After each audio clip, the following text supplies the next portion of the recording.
Today I'm going to be giving you the full guide on how to earn tokens in Wild Forest, the chance that Wild Forest is even going to be worth your time, how to earn those tokens, as well as a gameplay guide. As someone that's put in countless hours into this game, I hope you enjoy this content. We put a lot of time, so like and subscribe, and let's get right into it. So right before we get into it, if you're going to be participating in this play to airdrop event, my invite code is JASQX for you. It gives you extra airdrop codes and also goes ahead and supports the channel because I get more airdrop points. So this is Wild Forest. It's kind of like Age of Empires in a way. It's a real-time strategy game. Very simple gameplay. You hop on against someone else, you have to capture some stuff, and then you go ahead, destroy the base, you win the game. Very simple stuff. A little bit more complex in terms of how to actually win. There are a lot of people doing very different strategies. But before we get into the gameplay, I want to go ahead and just very quickly show you the current crypto gaming airdrop opportunity. So this is it. It's going to end in around 8 days, so you don't have a crazy amount of time. Don't feel too bad. This video should still be up to date if you are getting into this game in a future season. For the most part, what I've noticed is, when I talk about troops, etc., it's maintained itself in terms of how powerful these troops are. So don't feel bad if you're late to this. So let's talk about Wild Forest and why people are excited about this. For one, 2.5% of the total Wild Forest token supply is reserved for the top 8,000 players and 2,000 random participants. So that's a lot of supply going to the top players. 2,000 random, kind of is what it is. You have to get a high ranking. Right now, if you look at my leaderboard rankings, top 8,000, I technically would be considered a part of that. I'm ranked 4,185 as of the time of this recording. So we'll be getting a little chunk of that Wild Forest token supply. So let me go ahead, teach you how to go ahead and get that. And first, before I get into that, why are people excited about Wild Forest? Well, Wild Forest is on the Ronin network. The Ronin network is currently pretty much the largest crypto gaming chain in terms of users right now. It's where Axie Infinity came from. They expanded, they created Ronin, and in my opinion, pretty much any token that launches on the Ronin network is going to be an absolute smash hit. $1.1 billion FTV on Pixels, even after this thing dumped 54%. So there's clearly a metric ton of hype for this thing, and there's good reason for you to at least look at the game and explore it. So now that I've gone ahead and explained that to you, let's go over some very quick gameplay tips. Now, getting into this recording here, it's a very simple strategy. Before you get into any game of Wild Forest, you're going to want to go ahead and identify the enemy team and what their strong points are. For example, there are 3 tier 1 units, there are 3 tier 2 units, and 1 tier 3 unit. For the most part, when it comes to Wild Forest, it is a very, very heavy rush game. What I mean by that is that when you get into Wild Forest, you're going to want to just go ahead and slam the accelerator and go full force on trying to end the game as soon as possible. There's so many games in Wild Forest that are won simply because you're doing things faster than your opponent. And that's going to be the big story here when it comes to trying to win games on Wild Forest. You're going to want to go ahead and spam troops and try to get these games over with as soon as possible. So with this being said, how do we go ahead and beat this enemy? This is a guy that has a swordsman and 2 archers for his tier 1 units. We've got a little helicopter guy. He's a little cutie, right? And we've got an archer and we've got a swordsman. To be able to beat this guy, for the most part, he has archers, so we're not really going to get too much value out of our helicopter. The archers, they counter the helicopter guy, so he's going to go ahead and get destroyed. So we're going to want to focus on swordsmen as well as archers in the early game, and maybe do a little bit of roaming with our little helicopter guy.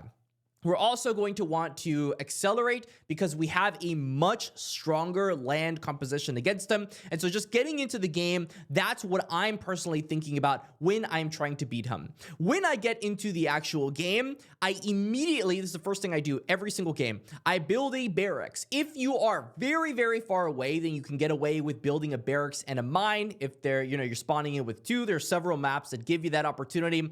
But for the most part, you want to start with 2 barracks because this game is very rush heavy, so you're going to want to be spamming troops from the get-go.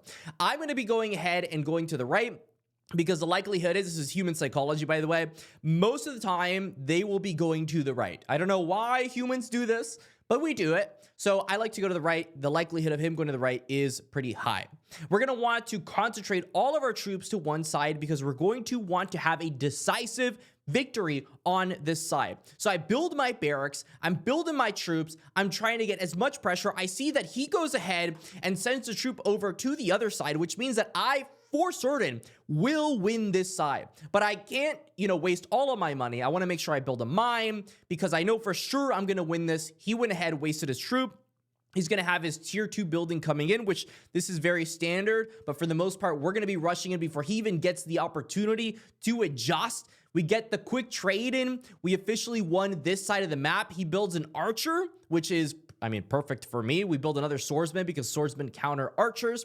And then we officially have pretty much won the game. He wasted his mine. His little barracks already built the troops. It's going to take him a while to even do something. He built a tower, which towers are a massive mistake. And the rest of this game pretty much speaks for itself. We just close out the game. We have more money than him, and he can't really do anything. Next game, we do the same exact thing. We go to the right. We try to capture. We're trying to put in the pressure and cancel out his building from actually finishing, because you can do that by hopping onto the same place and then not giving him the opportunity to capture it. I'm being really annoying right now. I'm getting my mine out, my barracks out, while he hasn't even gone ahead and started his construction. So I already have that advantage. He's really frustrated with me. So he's trying to get as much as he can. He gets the double mine out, but we already have 2 mines built out. We have 3 mines built out. So now at this point in the game, we want to go ahead, get the pressure out, get our tier 2 units, and close out this game, which is exactly what we do. He builds out a tower, which is a huge mistake, and we end up getting that free win. So that's kind of like your TLDR on how to win these games. You want to go ahead, put on the pressure the second the game starts. You want to make sure that you understand the macro picture.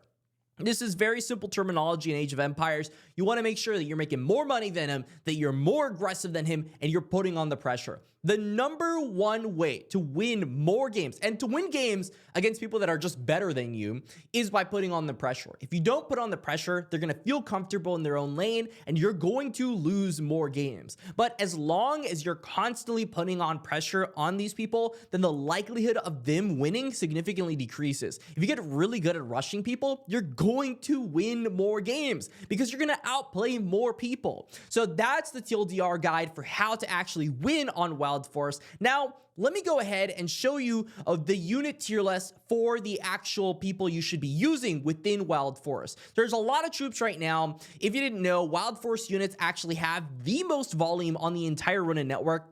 Right now, 11,000 volume every single day, a ridiculous amount of volume overall. What is this? 401,000 Ronin. So what units should you actually build? Let me actually just very quickly go over all these. So Shotgunner. Shotgunner is actually really good in this game because it targets both ground and air units. So Shotgunner is a pretty incredible unit. This is how he actually looks like, a little pig guy. I actually use him on a lot of my decks. The next one is the Gunship. I personally don't use the Gunship. There are better tier 3 units, which is good for tier 2 when you're higher up in the rankings. Until then, don't bother with Witch. Wallbreaker, I don't build Wallbreaker. I don't think Wallbreaker is good.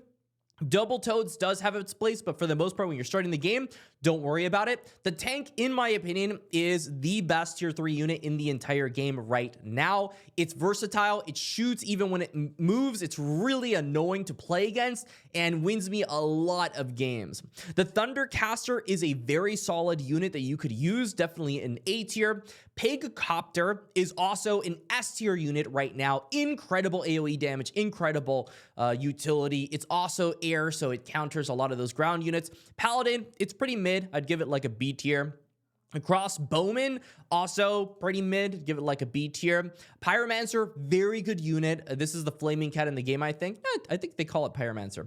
This one I would put borderline S tier, very strong unit for tier 1. Rogue, I wouldn't really choose that one. The healer does have its place if you have, tankier units in your arsenal. Incredible unit for your team. Burner, also pretty okay, but I'd rather have some of the other units. Harley Quinn is not great. Ninja is very strong, borderline overpowered tier 2 unit.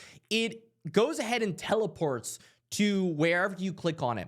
So there are some really annoying strategies where people go ahead, use this ninja, they're losing the game and they spam ninjas at the enemy base and kill it because you just teleport to it no matter what.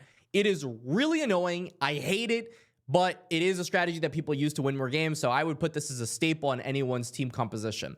There is the Blood Hunter, which I don't personally use. The Bomb has incredible utility, does a ton of damage in the game. Would definitely recommend that one. The Glider, also a pretty good one, but I don't think in this meta would be S tier because people are using a lot of ranged units, so they're countering some of these, air units. Skeleton, I don't think is that great in this meta. Spearman, also not incredible in this meta. The Juggernaut is going to be the first tier 3 that you get. It's really tanky, but for the most part, you're going to be using enough units to not really have to use them as a tank. Like, you'll have like a knight or someone else. The Archer is the best unit debatably in this game, so you definitely want to have the Archer. The Swordsman, it was stronger last season. This season, it's more of like an A or a B tier instead of an S tier, so not necessarily a staple, but definitely has its place. The Knight I really like because there are a lot of games that people spam out tier 1 units, and this guy does area of effect damage, so he makes sure he gets a big old swoosh at everyone and gets a ton of damage. And the last one is the Sniper. I would not include the Sniper in your arsenal. Not very strong in the current meta. Of course, you're going to want to go ahead and get different rarities on these things. They, of course, differ in price. Uncommon ones are 58 cents, going all the way to the legendary ones, which here are $56. You don't need to spend a crazy amount for this actual airdrop. If you look at the actual stuff, you just log in for an X amount of days. It sucks I'm not going to be able to get the 28 days. Level up units, the battle pass, which if you look over here, you pretty much just play the game, level it up. There's also the trophy road, which you get more and more and more stuff depending on what trophies you are. So you want to make sure that you're winning your games. In terms of leveling, you're not really going to have a problem leveling for the most part. I mean, these are the levels of my units. I mean, I have a level 1, shotgunner, and I'm still top 4,000. So you don't need a crazy level on your units to be able to climb to the top on the road. This is the current deck that I'm actually going ahead and using. If you want to pause this video and check out what I'm doing, but that's pretty much this guide. I'm in terms of ratings that I would give it right now, I think the gameplay's B. There's a bit of clunkiness in the game that makes me feel a little bit uncomfortable. I don't know if it's a ping issue or what, but it does feel a little bit clunky. But other than that, it's very, very clean. I would like the responsiveness to be just cleaner overall. In terms of character progression, I think right now, in terms of where we're at, it's a C tier. But of course, in the future, they're going to be these little premium things that you're going to be able to spend your Wild Forest tokens on that are going to give you way better rewards. So I'm sure it's going to become much easier in the future. But for now, I'm going to leave that as a C tier. In terms of the community, this is an easy S tier. They have their own network. S tier community. In terms of their chance of success as a token, as a project, I think that is an A tier. Nothing is a guarantee in this life. I don't think they're an S tier. It's not like Pixels Online, but it definitely is one of the top games right now. So I wouldn't be surprised if it launched at a 500 mil off DV plus. And in terms of the audio and lore, I'm going to give it a B or a C tier. It's very uninspiring. I mean, you listen to the music. It's nothing really crazy. It's all right, I guess. So those are going to be my ratings for this airdrop. Should you farm it? I think it's worth your time if you go ahead and have a bunch of NFTs and rank to the top. Otherwise, kind of is what it is. I hope you enjoyed this guide. I hope you enjoyed the time we put into it. If you did, like and subscribe. Till the next time, stay classy, and that's all.